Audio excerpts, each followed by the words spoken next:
Hello students, Dhingra classes में आपका स्वागत है। तो आज हम बात करेंगे राजस्थान कोऑपरेटिव बैंक की कुछ ऐसी क्वेरीज की जो कि बहुत से स्टूडेंट ने कमेंट सेक्शन में पूछ रखी थी, और कुछ ऐसे पॉइंट्स की जो कि हर एक स्टूडेंट को पता होना चाहिए जो कि राजस्थान कोऑपरेटिव बैंक की तैयारी कर रहा है। साथ ही साथ आज हम इसका सिलेबस भी देखेंगे जो कि बहुत से स्टूडेंट्स की क्वेरीज है। तो चलिए शुरू करते हैं। तो आज की हमारी फर्स्ट क्वेरी है कि राजस्थान कोऑपरेटिव बैंक में पास होने के लिए कितने मार्क्स चाहिए। तो अगर आप जनरल कैटेगरी से हैं, ओबीसी से हैं या ईडब्ल्यूएस से, तो आपको टोटल मार्क्स का 33% ऑब्टेन करना होगा पास होने के लिए। और अगर आप एससी एसटी कैटेगरी से हैं तो आपको 28% ऑफ टोटल मार्क्स ऑब्टेन करना होगा पास होने के लिए। तो ये तो थी आज की हमारी first query. Then second query की तरफ मूव ऑन करते हैं। सेकंड क्वेरी है कि क्या इसमें कोई नेगेटिव मार्किंग है या नहीं है। तो yes, there will be negative marking of 0.25 marks for every wrong answer. That means कि अगर आपका एक भी क्वेश्चन गलत होता है तो आपका 0.25 मार्क्स डिडक्ट हो जाएगा।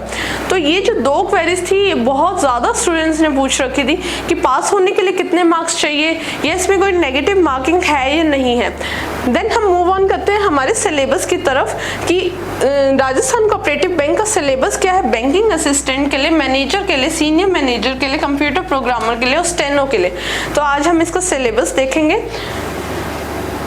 तो सबसे पहले मैनेजर और सीनियर मैनेजर, इसमें इंग्लिश आनी है, क्वांट आनी है, रीजनिंग आनी है, राजस्थान जीके आनी है, computer knowledge, accountancy, Rajasthan cooperative acts rules 2001 ये आने हैं। इंग्लिश जो आएगी वो 25 क्वेश्चन 25 मार्क्स के आएगी, क्वांट जो आएगी वो 25 क्वेश्चन 25 मार्क्स की होगी, रीजनिंग भी 25 question 25 marks, Rajasthan GK 30 question 30 marks, computer knowledge 25 question 25 marks, accountancy 30 question 30 marks और Rajasthan cooperative acts and rule 40 question 40 marks.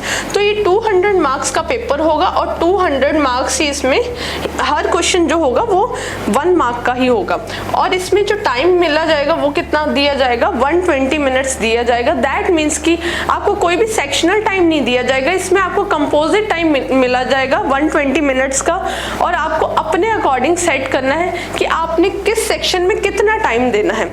तो ये तो था हमारा मैनेजर और सीनियर मैनेजर का सिलेबस।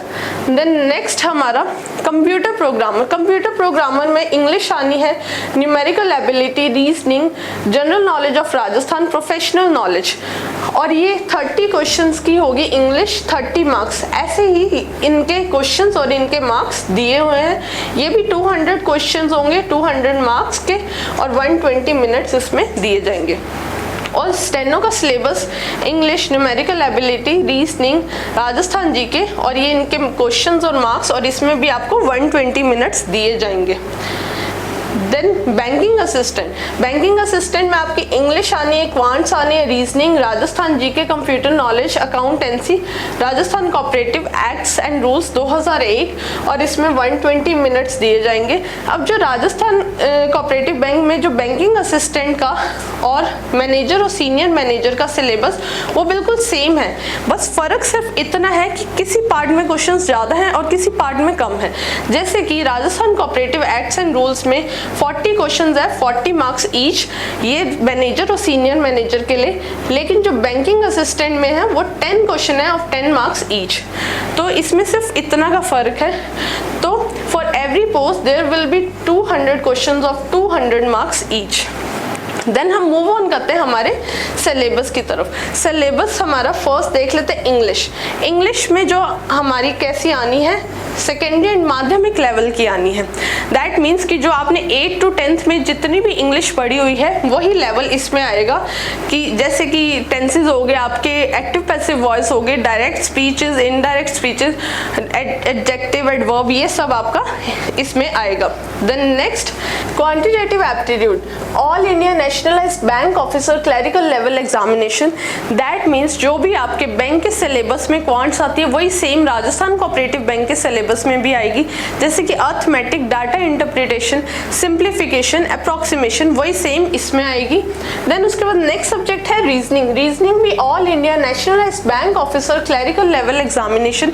जो भी आपके रीजनिंग बैंक के सिलेबस में आती है, जैसे कोडिंग, डिकोडिंग होगी, पजल्स होगी, सिटिंग अरेंजमेंट होगी, इनइक्वालिटी, सिलॉग्स होगे, वही सेम आपके इसमें आएगी। Then numerical ability, all India nationalised bank officer clerical level examination, numerical ability भी जो आपके बैंक के सिलेबस में आती है वही सेम इसमें आएगी। अब जो क्वांट्स और न्यूमेरिकल एबिलिटी में फ़र्क सिर्फ इतना है कि क्वांट में अर्थमेटिक आएगी और डाटा इंटरप्रिटेशन इंक्लूड हो जाता है। न्यूमेरिकल एबिलिटी में आपके subtraction, division, addition, multiplication, fraction, decimals ये सब आता है। और जो न्यूमेरिकल एबिलिटी है वो एक तो स्टेनो में आनी है आपके, और एक आपके कंप्यूटर प्रोग्रामर आनी है। लेकिन जो क्वांटिटेटिव एप्टीट्यूड है वो आपके मैनेजर और सीनियर मैनेजर में आएगा और बैंकिंग असिस्टेंट में आएगा। देन उसके बाद नेक्स्ट देख लेते हैं कि नेक्स्ट सब्जेक्ट हमारा है जनरल नॉलेज ऑफ राजस्थान। मतलब राजस्थान का जितनी भी हिस्ट्री है, राजस्थान की जियोग्राफी, राजस्थान का आर्ट एंड कल्चर, वो सब आएगा। और जो भी करंट डेवलपमेंट्स हुई हैं राजस्थान में वो चीज़, और जो भी करंट अफेयर्स हैं राजस्थान की वो सब आएगा। देन उसके बाद कंप्यूटर नॉलेज। कंप्यूटर नॉलेज में आपको बेसिक नॉलेज होनी चाहिए कंप्यूटर एप्लीकेशन की, उनके हार्डवेयर, उनके सॉफ्टवेयर की, और MS Office, MS Word, MS Excel, MS PowerPoint, MS Access, ये सब की आपको बेसिक नॉलेज होनी चाहिए। ये कंप्यूटर का सिलेबस था। Then accountancy, accountancy syllabus of pass course standard, मतलब कि जो भी आपने 12th तक अकाउंट्स पढ़ी हुई है वही सेम इसमें आएगी। देन नेक्स्ट सब्जेक्ट है Rajasthan cooperative acts and rules 2001। That means कि जो भी राजस्थान के कोऑपरेटिव रूल्स हैं या कोऑपरेटिव एक्ट्स हैं वो सब आएंगे। और जैसे कि CRAR हो गया, SLR हो गया, जैसे कि आपने पढ़ा होगा बैंक के सिलेबस में, RBI एक्ट हो गया, नाबार्ड एक्ट हो गया, कुछ बैंकिंग टर्म्स होगी, मॉनिटरी पॉलिसीज होगी, वो सब इसमें इंक्लूड होंगी। तो ये तो था हमारा राजस्थान कोऑपरेटिव बैंक का सिलेबस। तो आई होप आपको आपकी सारी क्वेरीज सॉल्व होंगी। और अगर आपको ऐसी और अपडेट चाहिए तो please like, share and subscribe Dhingra classes. Thank you.